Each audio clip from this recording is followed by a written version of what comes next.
Bonjour. Bonjour. Un nouvel épisode de Popcorn et Soda qui arrive un petit peu en retard. On a eu quelques problèmes techniques, mais au final, on se dit que c'était pas plus mal. On va vous expliquer pourquoi. Et donc, on va vous parler aujourd'hui dans cette émission de Star Wars, l'épisode 9, l'ascension de Skywalker. Voilà, dernier épisode de la nouvelle trilogie depuis que Disney a repris en main le projet, a écarté George Lucas. Il a été écarté, mais c'est un crétin d'avoir vendu. Voilà. D'avoir vendu. Voilà qui dit, je m'y attendais pas du tout à celle-là. Mais voilà, Monsieur Lucas, qui est quand même multimilliardaire, quand Raja dit crétin, ne faites pas forcément un procès, c'est pas grave, hein, voilà. Donc, on va vous dire ce qu'on en a pensé, et au final, on s'était dit que c'était pas plus mal. Plus mal d'attendre, de faire un petit peu, baisser la pression pour pas être trop dans l'émotionnel, pour vous en parler. Ah oui, dans l'émotionnel. Enfin, je comprends ce que tu veux dire, mais l'émotionnel. Mais c'est une saga qui a rassemblé plusieurs générations. Ça c'est vrai. Donc oui, il y a de l'émotionnel parce qu'il y a des parents qui ont amené leurs enfants et tout. Donc ça fait partie de la vie de beaucoup de personnes, ce genre de saga. À mon avis. Absolument d'accord. Donc on va garder le même schéma, même si c'est vrai que voilà, on suppose, et c'est ce que j'allais dire, que vous n'avez pas besoin de nous pour savoir si oui ou non vous allez voir un film qui est un monument comme ça justement. Voilà. Mais c'est plus une critique, nous donner un avis, une conversation. Voilà. Dans un premier temps, quand même, on va même schéma vous dire si oui ou non on vous conseille d'aller le voir en salle. Et puis après, vous connaissez le principe. En deuxième partie, on ira plus dans le détail. Oui. Voilà, on se retrouve en première partie. À tout de suite. Bienvenue dans cette première partie, donc on va vous dire, même schéma que d'habitude, si oui ou non on vous conseille d'aller voir le film en salle. Et Raja, tu vas me dire, c'est... Oh non. C'est au non, donc voilà, donc toi tu le conseillerais pas. Ah non, pas du tout. Vraiment, pour les gens qui ont aimé la saga... d'origine. Oui, la saga d'origine. Et même les 3 nouveaux faits par Lucas, c'est quand même vraiment une horreur pour moi. Je sais que je vais être minoritaire, mais je vais quand même le dire, pour moi c'est une horreur. Voilà. Minoritaire, il y a quand même beaucoup de fans qui sont déçus. Je sais pas, je ne sais pas. Oui, il y a des gens qui vont dire que c'est pas génial et tout, mais ils vont toujours quand même trouver des choses à dire. Ah, allez, je vais sauver ça, et c'est pas mal. Moi, j'ai dit que tout est à jeter. Voilà. Un avis tranché, donc. Quant à moi, je vais vous dire quoi? Je vais vous dire que j'ai vu un produit. Voilà, exactement. Pour moi, c'est plus du cinéma, Star Wars. C'est un produit qui est fait par Disney, avec une méthode bien définie. Voilà, je veux volontiers en parler et dire ça. Moi, quand on est sorti du cinéma, je dis à Raja, en fait, je suis pas du tout surpris. C'est exactement ce à quoi je m'attendais. Pour moi, Star Wars, c'est devenu un produit où Disney dit qu'on parle de bien ou en mal de nous, on va parler de nous et de toute manière, on va vendre. Voilà, on va remplir les médias, on va entendre parler de nous tout le temps. Les jouets, les vêtements, enfin tout va y passer et c'est fait pour ça. Donc c'est une publicité. Donc je disais de 2 heures. Je disais à Raja en sortant, pour moi, c'est vraiment l'image qui m'est venue immédiatement après. C'est du genre, on voit Disney en train de dire, il y a des gens qui aiment la choucroute, on met de la choucroute. Il y a des gens qui aiment le flan au caramel, on met du flan au caramel. Toi, tu aimes quoi? Des hot dogs, on met des hot dogs. C'est-à-dire que tout le monde, à un moment donné, c'est fait exprès, va dire... J'ai mon aliment que j'aime bien. Mais j'ai bien aimé cette scène, parce que quand même, cette scène, elle était bien. Ah oui, mais à côté de ça, j'ai pas aimé ça. Oui, mais il y a quand même ça, Et chacun peut y trouver comme ça une petite partie de ce qu'il aime. Chacun va avoir 1%. Mais tout est décousu, ne tient pas debout, et toujours pareil. C'est pour ça que j'appelle ça non pas un film, non pas une œuvre, mais un produit. Quand on a envie d'avoir une histoire, et moi j'aime bien les histoires, je voulais qu'on me raconte une histoire. Y a rien, quoi. Tout est, c'est l'amalgame de plein de choses rajoutées les unes aux autres qui forment un tout très indigeste. Un gloubi-boulga. Voilà, un gloubi-boulga. Indigeste. Et puis, quand on voit ce genre de film, on s'attend vraiment à quelque chose de merveilleux, de fantastique, qui vous amène très loin. Et finalement, on voit une grande publicité, voilà. Alors, Disney est arrivé à faire quelque chose que je trouve assez exceptionnel, c'est que pour notre génération, et même la génération avant, Star Wars, ça a été un monument de la culture. Voilà, ça a marqué des générations et des générations. Il y avait une histoire qui était certes basique, mais une belle histoire. C'est le chevalier, la princesse, le mal, le bien. Des magiciens, enfin un peu des Jedi. Comme dans tous les contes, évidemment. Exactement. Il y a les bases. C'était bien fait. À l'époque, quand c'est sorti, il y avait des effets spéciaux, il y avait beaucoup d'inventivité, beaucoup de fraîcheur, voilà ça. Puis c'est aujourd'hui, c'est un peu le symbole d'une époque, comme dans les années 80, les films de Spielberg. Et ils sont arrivés à faire quelque chose d'extraordinaire, c'est que pendant des années et des années, même la dernière trilogie faite par Lucas, donc des épisodes 1, 2 et 3, il y avait quand même une excitation, un esprit, voilà, on avait même envie si de on voir avait des à films, l'époque critiqué sur des choses, sans problème. L'ensemble quand même, c'était encore l'univers. Il y avait du travail, il y avait des décors différents, des civilisations. Il y avait de l'inventivité. Et puis il y avait une histoire qui se tenait. Voilà, on peut aimer, ne pas aimer. Et puis aussi, je trouvais que les personnages dans la vieille, celle de 70-80, les personnages sont physiquement c'est pas des top modèles, mais ils apportaient tous quelque chose qui faisait qu'ils incarnaient bien leur personnage. Et avec les 3 nouveaux faits par Lucas, les personnages étaet très bien aussi. On avait des critiques à formuler sur la manière dont l'histoire se faisait, mais je trouve que ils avaient quand même du charisme, les personnages, même si on n'aime pas. Je sais qu'il y en a beaucoup qui critiquent Anakin quand il était petit, quand il est plus grand, mais bon. Quand il est au milieu. Aussi. Mais moi, ce que j'allais dire, c'est que en fait, il y avait cette excitation, donc même avec la dernière trilogie faite par Lucas, et ils sont arrivés à faire quelque chose en 3 films seulement. Pour moi, aujourd'hui, un Star Wars, c'est un film qui complètement passe dans l'actualité. J'en ai plus rien à faire. Il y a plus d'intérêt, il y a plus d'excitation, il y a plus de joie, il y a plus rien. C'est un produit comme les autres. Et voilà. Pour moi, c'est un échec total de Disney, qui a racheté une histoire que tout le monde connaissait, voilà, et qui attirait tout le monde, et qui en seulement 3 films tout détruit. Voilà. Et alors au passage, ce qui est incroyable, c'est que il y a Solo et Rogue One. Solo a été cassé par la critique. Je sais qu'il y a beaucoup de gens qui détestent ce film. Rogue One et Solo sont 2 très bons films, voilà, qui très bien, rien à dire.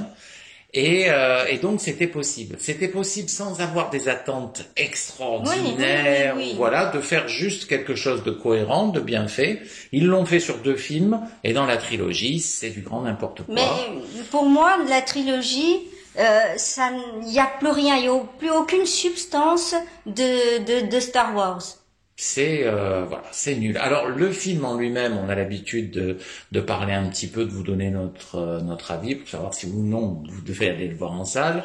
On commence toujours par l'histoire. Alors on va parler directement de ce dernier volet. Tu as pensé quoi de l'histoire? Qu'est-ce que j'ai pas Il faut pas être dépressive. Voilà. Voilà l'effet Star Wars. Qu'est-ce que j'ai pensé de l'histoire? Eh bien, j'aurais voulu de l'histoire. Mais à quoi m'accrocher? À rien. Mais ça t'a rendu dépressive. En fait. C'est-à-dire que j'ai souffert pendant plus de 2 heures. Oui, alors j'ai eu du mal. J'avais vraiment du mal quand je suis sortie de la salle. Il m'a fallu beaucoup de temps, pendant plusieurs heures, pour me remettre de ça. Et encore, ça va faire 15 jours qu'on l'a vu, donc imaginez dans quel état elle était à la fin. Elle n'en pouvait plus. Ouais.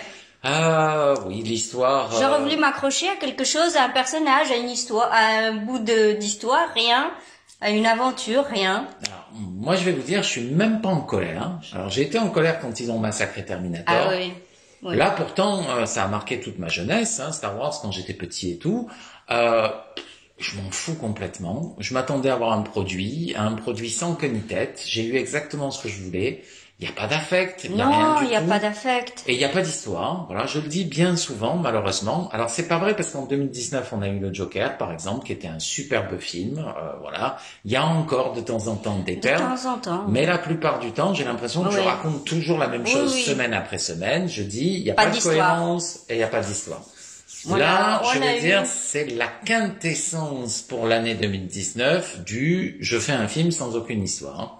Je sais pas comment c'est possible. Il y a des milliards d'investis. Enfin, mais ça si, rapporte des milliards. On le sait, c'est que de toute manière, ça va rapporter de l'argent. Voilà, c'est ça. Et avec toujours cette technique, donc tu as tout à fait raison, cette technique de dire, mettons un petit peu de tout. Il y aura toujours, les gens vont sortir en disant, voilà, il y en a qui vont dire, oh, mais c'est nul, oh, mais tu te rends pas compte, et les gens vont dire, oui, voilà, mais quand même. Mais il y a quand même ça, il y a quand même ça, il y a quand même ça, et c'est ce qu'ils veulent, et au final, voilà. Donc il y a quelques fans qui vont être comme nous, qui vont dire c'est n'importe quoi, et les autres qui vont dire, bah oui, mais quand même.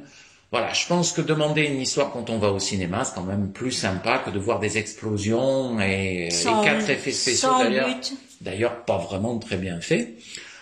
Au niveau des acteurs, c'est un peu comme ça la grille qu'on fait à chaque fois. Les acteurs, tu les as trouvés comment? Les acteurs, je pourrais pas les reconnaître. Voilà. Je sais pas qui c'est, je ne m'intéresse. Oui, mais ils sont pas intéressants à un tel point que je les croise. Tiens, qu'est-ce que c'est? C'est quelqu'un, Monsieur tout le monde, Madame tout le monde. Et ça n'amène rien, ils apportent rien, ils sont fades, ils sont vraiment. Je n'ai aimé aucun personnage. Voilà, et l'interprétation, évidemment, quand il n'y a pas d'histoire, quand il n'y a pas de scénario, il n'y a pas de charisme. C'est très dur pour les acteurs de faire quelque chose. Oui, mais je pense pas que ce soit les meilleurs qu'ils aient choisi. Ils ont certainement rempli leur compte en banque, on est content pour eux. Après, que dire? Alors moi, il y a quelque chose, on en a parlé ensemble, qui est assez, je trouve, lamentable et fatigant. C'est cette idée de toujours prendre le même type de personnages féminins qui sont quasiment... photocopiés entre Leia, Daisy Riley, donc celle qui jouait dans Rogue One, c'est toujours le même type de femme. C'est une femme anglaise avec le même physique. Voilà, donc d'un film à l'autre. Quand on regarde un petit peu, c'est vrai que quand on regarde, ils avaient pris Keira Knightley qui avait joué dedans, mais ils avaient pris aussi Nathalie Portman. Lucas avait fait ça. Il y a un petit peu toujours le même type de femme oui. qui revient systématiquement. C'est-à-dire une des femmes toutes fines, à la peau blanche, très blanche, des Anglaises, quoi. Des Anglaises. L'héroïne est toujours une Anglaise typique. Quoique Nathalie Portman, elle n'est pas anglaise, c'est la seule. On est d'accord, mais c'est le même moule. Oui, elles sont toutes, toutes en longueur, pas de forme, pas féminine. Encore que Nathalie Portman, même si elle a ce physique, mais elle est très fine, mais bon, elle est quand même plus féminine. Mais dans le film, elle est plate comme une immonde. Voilà. On n'est pas obligé quand on est une héroïne ne pas avoir de poitrine. Enfin, c'est bizarre. Oui, et c'est une femme qui le dit. Yes. Qu'est-ce que je veux dire? Donc les personnages, des personnages attachants en eux-mêmes. Il y en a pas. Ils m'ont même dégoûté de R2, des deux, quand il y a un petit clin d'œil, mais on le voit quasiment plus. Mais voilà, mais ils m'ont surtout dégoûté de... C3PO? Oui. Parce que franchement, parce que ils en font quoi? Oh oui, mais ça, il y a plus rien qui tient debout. Voilà, donc les personnages, en fait, je dirais que c'est l'aboutissement de l'œuvre de destruction de Disney. Voilà. Ils ont détruit entièrement toute l'ancienne saga, tous les personnages. Yoda est devenu ridicule dans le deuxième, dans le dernier, enfin l'avant-dernier maintenant. Harrison Ford, c'est genre on fait revenir Pépé, alors qu'est-ce que tu as à nous dire? Il met toujours son costume, il s'habille toujours pareil et il raconte tout et n'importe quoi. C'est terrible parce que Luke est mort, voilà. Mais il est ridicule aussi. Leia, elle volait dans l'espace la dernière fois, voilà. Donc les personnages, les nouveaux. Aucun intérêt. Je suis désolé. Qu'ils soient là ou pas là. J'essaie, Non. Il y a aucun personnage, même le petit robot. Qu'a créé J.J. Abrams, je le trouve pas du tout attachant, alors que j'adore les robots. Donc, dernière chose, les effets spéciaux. L'ambiance, les décors, tu as quelque chose à dire là-dessus? Ça ne m'a pas transporté. Ah ben moi non plus. En gros pour moi, il n'y a pas d'émerveillement. Pour moi, Star Wars c'est devenu un film de vieux, pour vieux, qui entretient la nostalgie de manière artificielle. Exactement. Moi, très honnêtement, je vois les Avengers, je me régale 10 fois plus que quand je vois Star Wars. Et je sais pas comment quelqu'un qui est plus jeune que nous fait pour aimer Star Wars. Pour moi, c'est un truc de vieux. De très vieux, voilà. même. Avengers est repassé à la télé, ou je sais plus si je l'ai vu. Oui, ou à la télé, oui. Voilà.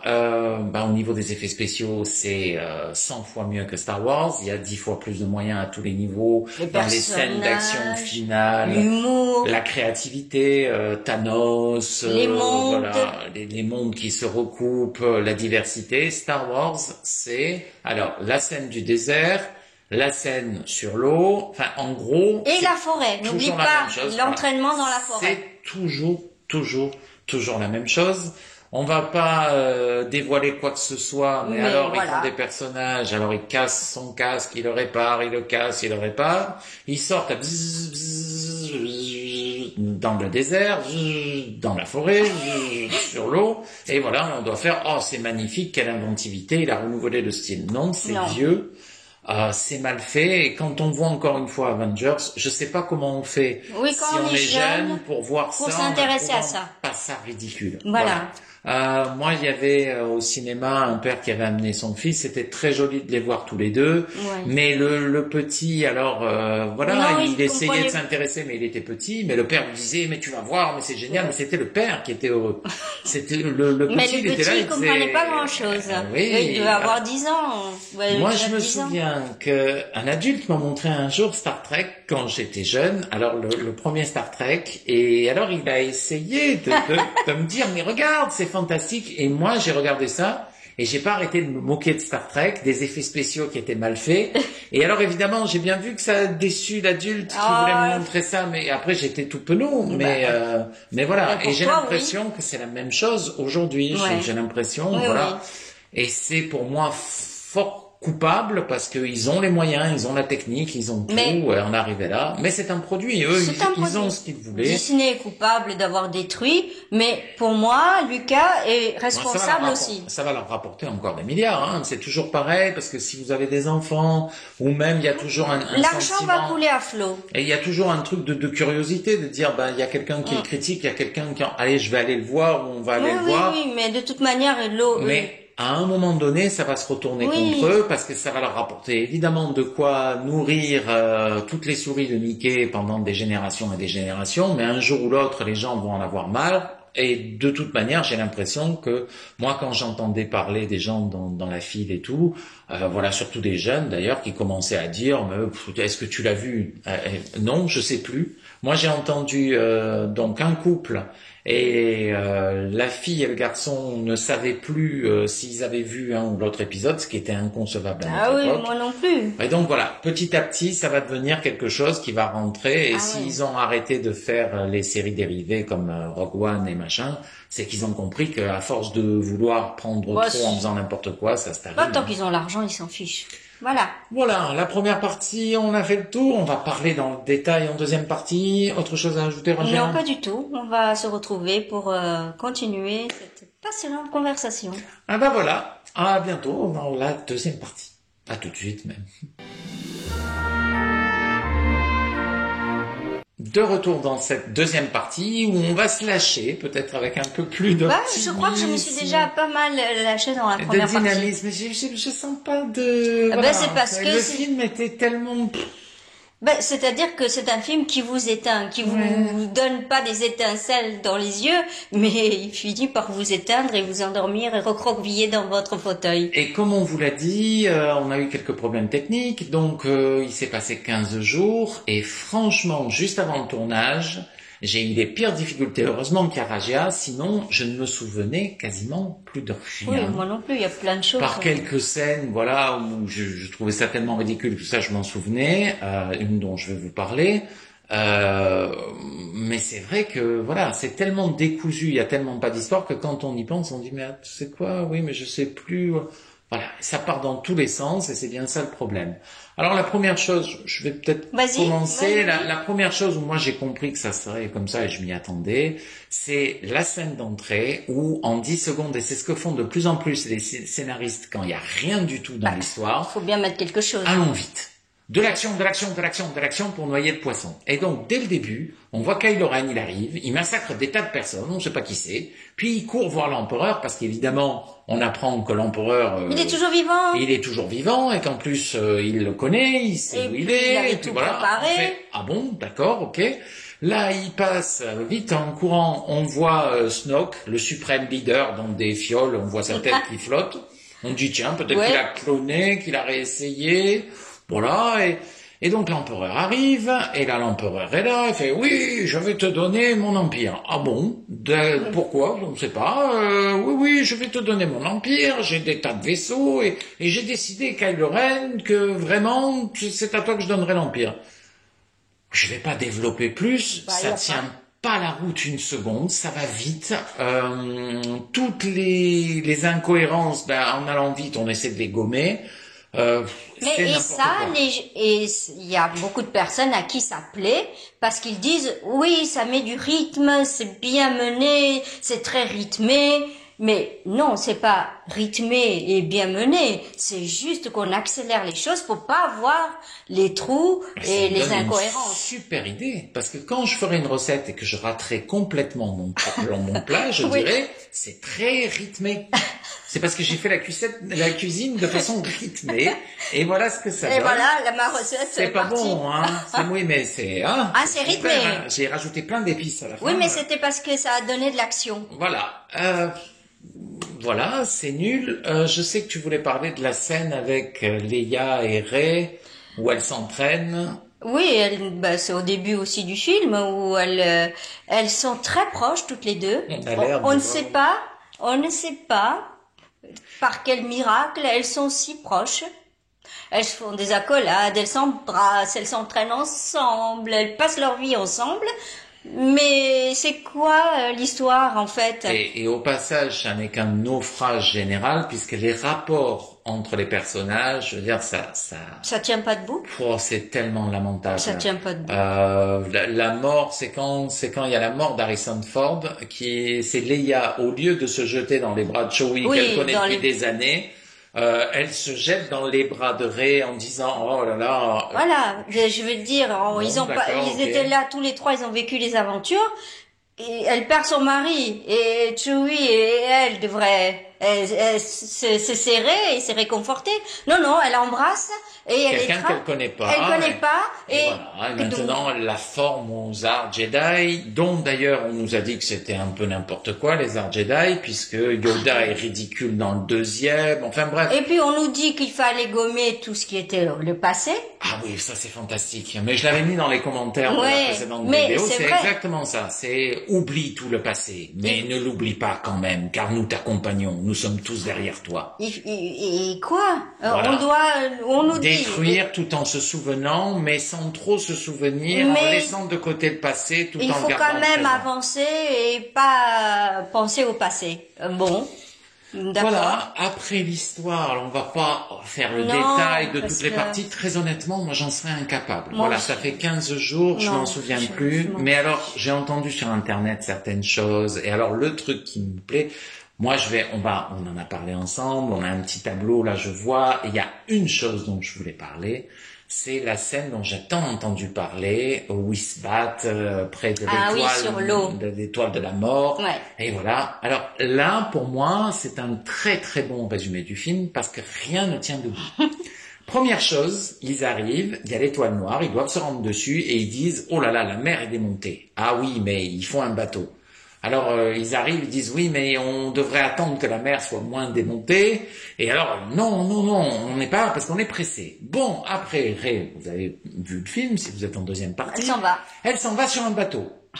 Et là on se dit mais ils ont des vaisseaux spatiaux. Pourquoi ils vont pas en vaisseau spatial? Ils volent. Et elle arrive en bateau, tout se passe. Et puis après le petit gimmick là, ce qu'ils inventent, on les voit tous arriver en vaisseau spatial. Donc, c'est vraiment la preuve que c'est le grand n'importe quoi, c'est vraiment nous prendre pour des courges. Donc on regarde le film et alors on dit voilà. Et alors j'ai entendu sur internet des gens qui disaient ah oui mais quand même la scène, exactement ce qu'on disait en première partie, c'est-à-dire chacun me dit ah oui mais quand même la scène elle est épique quand ils se battent. Je reviens encore à cette scène parce que cette scène elle est magnifique. Je l'ai regardée et il n'y a aucun enjeu. Aucun. C'est-à-dire qu'au moment où ils se battent, elle a besoin de Kylo Ren puisqu'elle a besoin de la pyramide là pour rejoindre l'empereur, donc elle peut pas le tuer. Et lui il veut pas la tuer. Il est allé la retrouver parce qu'avec sa diade, il veut battre l'empereur et il a besoin d'elle. Il va s'allier. Donc ils se battent, on ne sait pas pourquoi. Ils se battent. Elle a aucune raison de se battre avec lui. Et lui non plus. Et lui non plus. Et d'ailleurs, magnifique, quand elle va le tuer, elle est obligée de le sauver parce que sinon le scénario, il tient plus debout. Donc, ils se battent, il n'y a aucun enjeu, il n'y a aucun intérêt. Pour qu'il y ait une bataille. Voilà, dans l'eau, en disant, regardez, on a fait un effort. Voilà. Vous avez vu, les deux premiers de la nouvelle trilogie étaient produits à la va-vite, on a fait n'importe quoi. Là, on a pris le temps de faire une grande scène avec de l'eau de partout et des choses comme ça. Il n'y a rien qui tient debout. Oui. Et au passage, une carcasse d'étoiles noires, de l'eau démontée. Donc, en fait, il suffit d'aller sur n'importe quelle falaise océanique, on voit l'océan dans le même truc. Où est la nouveauté? Il n'y a pas un paysage nouveau, il n'y a pas une espèce extraterrestre nouvelle, il n'y a rien. Voilà, il y a rien de nouveau. Moi, j'entends quand même qu'il y a des personnes qui se sont extasiées parce que ils débarquent sur une planète désertique, encore une fois. Non. Oui, où il y avait une fête. C'est pas beau ça, une fête. Et alors au passage dans l'épisode 1, il y a des civilisations complètes, il y a le moment où ils sont en pod là, où il y a la course, où on voit les drapeaux ou des choses comme ça. Cette fête là, c'est ridicule en comparaison de ce qui a déjà été fait, qui était mieux fait et qui est du déjà vu. Il aurait dû une petite fête de village, voilà. Voilà, et quand on voit encore une fois, moi j'insiste là-dessus, le monde a changé. Les Avengers, c'est pas que je trouve ça extraordinaire, mais c'est des bons films d'action, voilà, mais voilà, c'est un type de cinéma dans la même veine.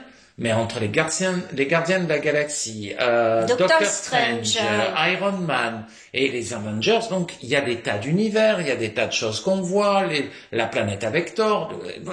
Quel est l'intérêt de toujours voir ces gens s'affronter avec des sabres laser? Ils ont tout cassé. Et d'ailleurs, je veux dire, c'est quand même le symptôme d'un échec d'être obligé donc dans cette nouvelle trilogie, en gros de tout construire pour détruire ce qui a été fait avant, mais quand même on a Leia, on a Luke, on a Harrison Ford, c'est-à-dire il y a que les anciens, voilà.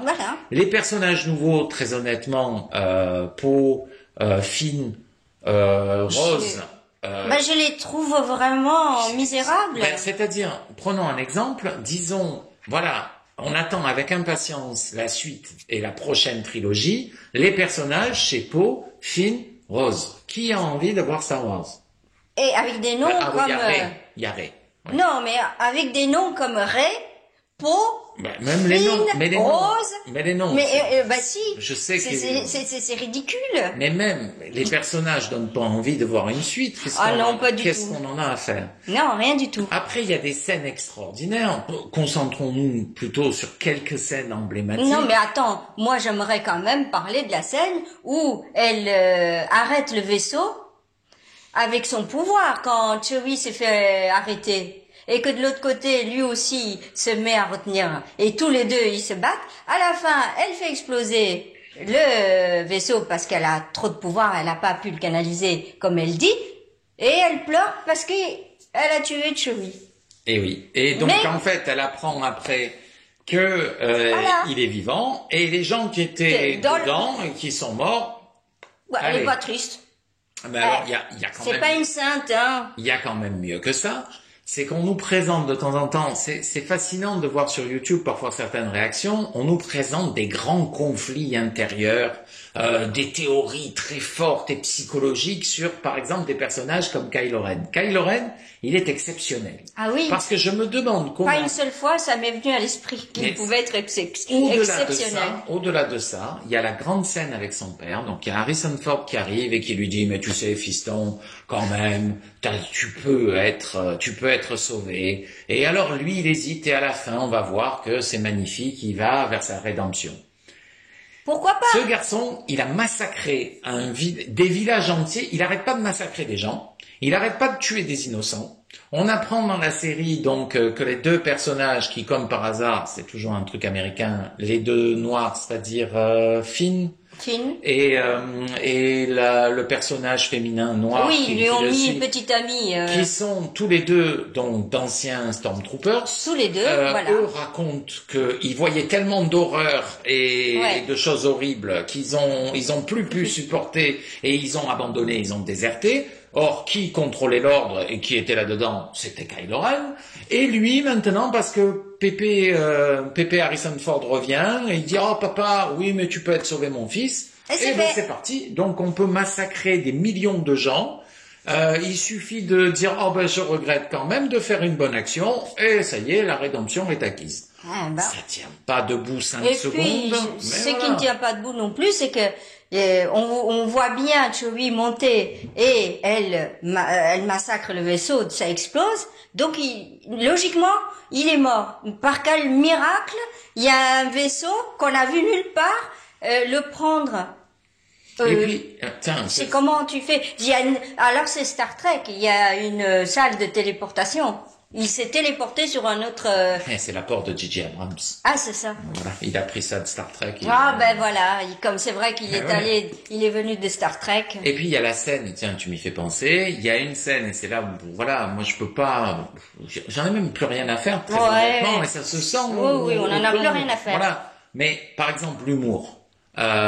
Encore une fois, je l'ai vu il y a pas longtemps, Avengers, il y a de l'humour, c'est amusant. Oui, enfin, c'est pas une référence pour nous, hein, les Avengers, c'est un cinéma où, voilà, on régresse, on devient un ado, et on regarde avec plaisir parce qu'il y a quand même des choses. Je demande pas mieux, mais donc l'humour est bien placé, c'est plaisant, c'est amusant, il y a un deuxième degré, on joue avec le spectateur. Là, dans Star Wars, soi-disant, ils font de l'humour. Alors, on avait déjà eu le vaisseau qui, en fait, était un fer à repasser. C'était soi-disant amusant.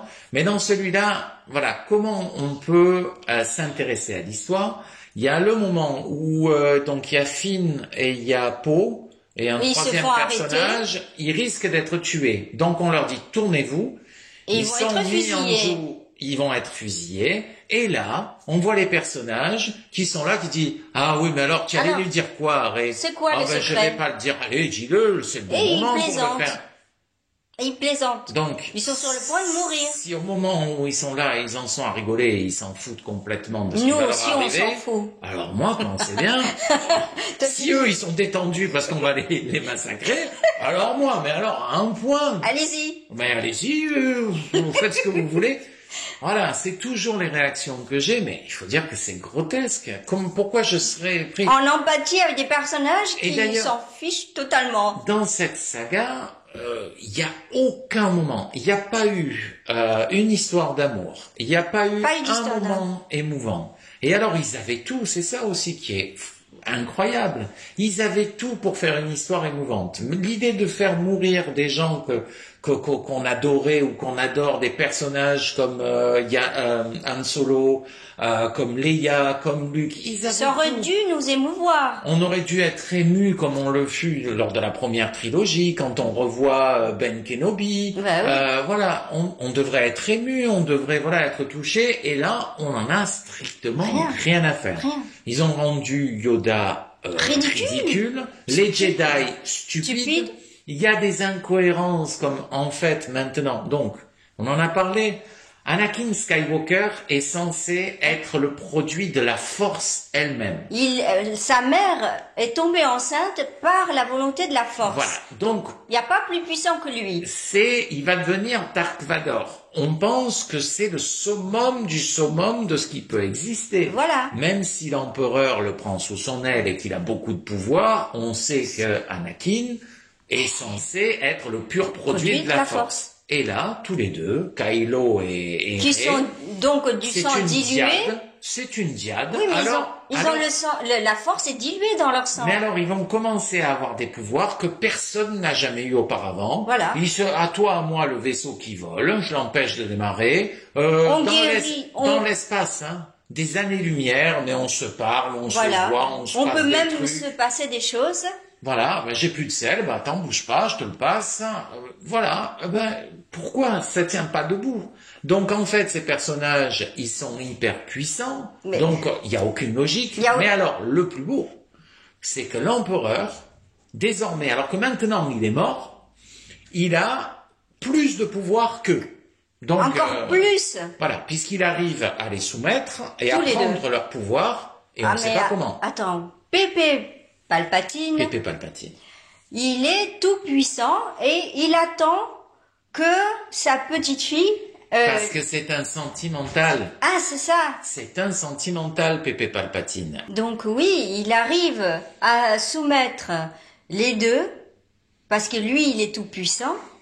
Mais ce Pépé-là, qui était mort, maintenant, il a des milliers de vaisseaux qui sont équipés comme l'étoile de la mort. C'est-à-dire, tous ces vaisseaux ont la même puissance que une étoile noire. Donc, ils peuvent détruire toutes les planètes qu'ils veulent. Et comment il a fait? Et donc, la mort vous va si bien. C'est le seul personnage qui, une fois mort, a plus de moyens, des tas de vaisseaux, une armada comme on n'en a jamais vu, plus de moyens physiques qu'il n'en a jamais eu. Donc il fallait qu'il meure pour devenir en fait plus puissant que tout le monde. C'est grotesque, ça tient pas debout. Ça tient pas debout.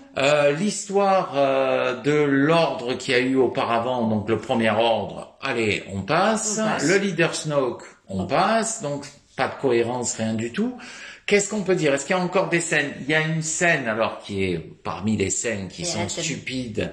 C'est celle où Rey doit partir donc du sanctuaire Jedi et là elle voit Luke et puis Luke il prend son vaisseau qui est dans la mer depuis je ne sais combien de temps, il le soulève et évidemment le vaisseau qui lui aussi est certainement un vaisseau Jedi qui utilise la force, il se met à voler. Mais le vaisseau maîtrise lui aussi les arts Jedi. Ah mais attends, parce que l'électronique c'est en plus un vieux vaisseau. Il n'y a pas de rouille, c'est dans l'eau, de l'eau salée et il n'y a pas de rouille, tout est neuf, l'intérieur n'est pas mouillé.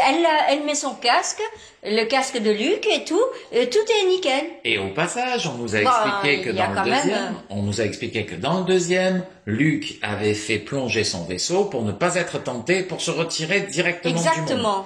Et donc, il est prisonnier de l'île, mais dans celui-là, c'est lui-même qui, une fois mort, d'ailleurs, on se demande pourquoi les Jedi n'interviennent pas, puisque une fois mort, maintenant, ils arrivent à enlever des vaisseaux, des choses comme ça. C'est formidable. Là, alors après, il faut inventer des histoires, des choses qui ne tiennent pas debout. On dit, oui, mais c'est parce qu'ils sont au sanctuaire Jedi, et que dans le sanctuaire Jedi, alors peut-être qu'ils peuvent se réunir plus facilement et faire des trucs de Jedi mieux qu'avant. Voilà, chacun essaie de faire avec des briques et des brocs. Ouais, chacun sa recette. Avec sa recette et ce qui l'intéresse. Donc voilà, que dire? Alors oui, dis-moi. Excuse-moi, mais on va peut-être parler de la scène finale qui était vraiment fantastique. Voilà. C'était fantastique. Elle est dans le désert, donc elle est retournée chez dans l'ancienne maison d'Anakin. Donc elle a les deux sabres, celui de Luke et de Leia. Elle les enveloppe, elle les enterre. Oh, c'est joli, c'est sentimental, rien. Je n'ai pas branché. Donc avec le petit robot. Et là, quand il y a une femme qui passe et dit vous êtes qui? Elle nous dit, et alors là c'est fantastique. Je sais que ça t'a plu, mais c'est vrai que c'était un grand moment. Ah, ça m'a beaucoup plu. Elle a dit, je m'appellerai, mais Rey comment? Et là elle voit Luke et Leia. Eh bien, moi je suis Rey Skywalker. Et ça, c'est vraiment du grand foutage de gueule. Parce là, que passage... là, franchement, si j'étais pas assise, je serais tombée. Voilà. Parce que l'histoire, quand même, on va un petit peu expliquer, c'est qu'en fait, pendant tout le film, on nous a dit d'ailleurs au passage, c'est vrai que c'est bien de commencer par la fin, mais il y a juste ce biais de l'histoire où on nous raconte qu'en fait, Kylo lui dit « Ah mais je t'ai jamais menti, tes parents c'était personne. » C'est des gens... C'était juste le fils, le petit-fils de l'empereur de l'ordre. Le fils... Oui, c'était son fils, oui, pardon. C'était le fils de l'empereur. Mais c'était personne, parce qu'il avait décidé d'être personne, et donc je t'ai pas menti, c'était personne. C'est des gens personne, mais enfin c'est le fils de Palpatine, et... Devenu empereur, qui est devenu empereur, qui a d'immenses pouvoirs. Voilà. Et les parents se sacrifient pour la sauver, pour la mettre à l'abri justement de son grand-père, de Pépé Palpatine, et là... Qu'est-ce qu'on apprend que... Donc elle devrait en être fière de ses parents. Elle devrait remercier ses parents. Ils se sont sacrifiés, ils ont été tués par... Ils ont pas cédé au pouvoir. Et ils ont été massacrés par l'empereur.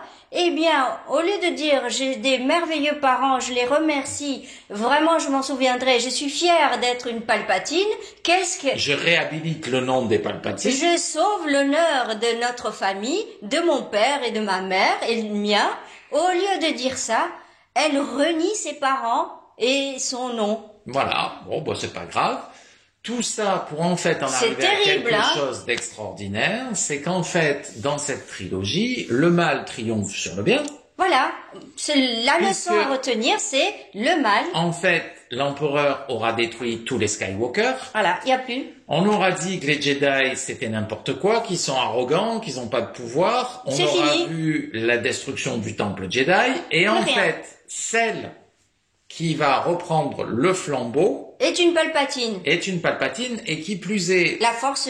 Loin d'être comme ses propres parents, puisque elle, on le voit, elle peut être tentée par le côté obscur. Voilà. Donc voilà, bon, ok, voilà, si vous voulez. Écoutez, voilà, donc on est arrivé, Disney est arrivé à faire de la force obscure la force qui gagne. Et la force du bien, eh bien, a perdu. Et en gros, c'est bien dans l'esprit du temps de dire, ah oui, et c'est un petit peu ce qui est amené de manière extrêmement maladroite, c'est de dire le bien, le mal, mais finalement, oui, mais le mal, c'est tout le monde a du bien et du mal en lui, alors en fait, c'est plus compliqué que ça. Et en fait, c'est pas non, il y a le bien, il y a le mal. Voilà. Et puis voilà. Et c'est ce que je disais, c'est ces raisonnements absolument aberrants qui conduisent à dire, ah mais en fait tu peux être sauvé mon fils quand Harrison Ford dit ça à Kylo, alors qu'il a tué et massacré des tas d'innocents, des tas de gens et qu'il était à la tête d'un empire. C'est en gros, il était à la tête d'un empire comme les nazis. D'ailleurs, tout est inspiré des nazis pendant la Deuxième Guerre mondiale. Lucas n'est jamais caché. Donc il était à la tête de l'empire nazi. Et puis quand même, il dit, oh, après avoir massacré tant de personnes, je regrette. J'ai un peu des conflits intérieurs. Et son père lui dit, mais non, tu peux rejoindre le bon côté et avoir la rédemption, puisque, effectivement, en se sacrifiant et en donnant son énergie vitale à Rey, ben voilà, ça y est, maintenant. Mais je ferai remarquer que quand Anakin bascule du côté obscur, il massacre tout le monde et même des tout petits. Et quand tu en es à massacrer plein de gens, tu bascules totalement. Et là, lui, il a tué des centaines de milliers de personnes. Ah, mais là, d'une certaine manière, tu as parlé d'Anakin. Anakin, dont on sait qu'à la fin, lui aussi va connaître la rédemption. Donc là, tu as trouvé un excellent rapport. Ça prouve quand même qu'il y a quand même des choses pas très claires dans cette saga. Parce que au passage, il redevient un Jedi, on le revoit après. Hein. Il devient pas un Jedi, c'est après sa mort. Après sa mort, mais voilà. Il y a quand même des problèmes dans cette rédemption. C'était déjà présent dans les anciens, et là, ça s'aggrave encore plus. Ah, ça s'aggrave. Puisque voilà. Donc elle est en fait Skywalker, et ça se termine comme ça. On se doute qu'on va la retrouver dans les prochains. Et s'il y a rédemption, ça veut dire qu'il y a une puissance supérieure à tout ça, qui dit... Oui, je te donne la rédemption ou pas. Voilà, je crois qu'on a fait le tour de tout ça. Donc, autre chose à rajouter? Non, pas du tout. Voilà, je crois qu'on a fait le tour de toute manière. Allez le voir si vous voulez, mais ça va être vraiment une souffrance. Moi, je vais essayer d'être extrêmement positif en vous disant qu'il y a Doctor Strange, qui est vraiment très bien, Les Gardiens de la Galaxie, qui est vraiment très bien, que c'est fini l'époque où Star Wars était le seul film où on voyait avec Star Trek l'espace, des mondes différents, des choses comme ça. Moi, je dis simplement, pour conclure, que Star Wars, si entre de bonnes mains, ça peut être très beau et ça peut redevenir quelque chose de bien, parce que Star Trek, qui a été fait par J.J. Abrams, les 2 premiers, sont vraiment très bien. Enfin, pour moi je les aime beaucoup. C'est vrai, et n'oubliez pas, après avoir vu cette trilogie, sans parler des Avengers tout le temps, qu'il y a Rogue One et qu'il y a Solo. Solo a été cassé par la critique, franchement, ça vaut 10 fois plus que ce qu'on nous a servi dans cette trilogie. Et Rogue One est un excellent film avec des scènes emblématiques, dont la scène avec Dark Vador, justement, à la fin, qui est vraiment superbe. Donc, il y avait effectivement moyen de faire quelque chose de vraiment très très bien. Mais c'est entre de mauvaises mains. Voilà. Mais de toute manière, ils ont fait un produit, ils sont certainement très contents, ils vont remplir les caisses. Ah oui, pour l'argent, il n'y a pas de souci. Mickey est heureux, il fait la fête avec Minnie et ils sont dans leur château magique à Disneyland et partout dans le monde. C'est fantastique, mais c'est indigeste. Bon, n'oubliez pas de nous mettre des pouces bleus. C'est vrai. De vous abonner et parlez-en à vos amis, à vos connaissances pour qu'ils nous rejoignent sur notre chaîne. Ça nous fera plaisir. Car vous avez ce pouvoir. Voilà, à très bientôt pour de nouvelles aventures et pour un nouvel épisode de Popcorn et Soda. Au revoir.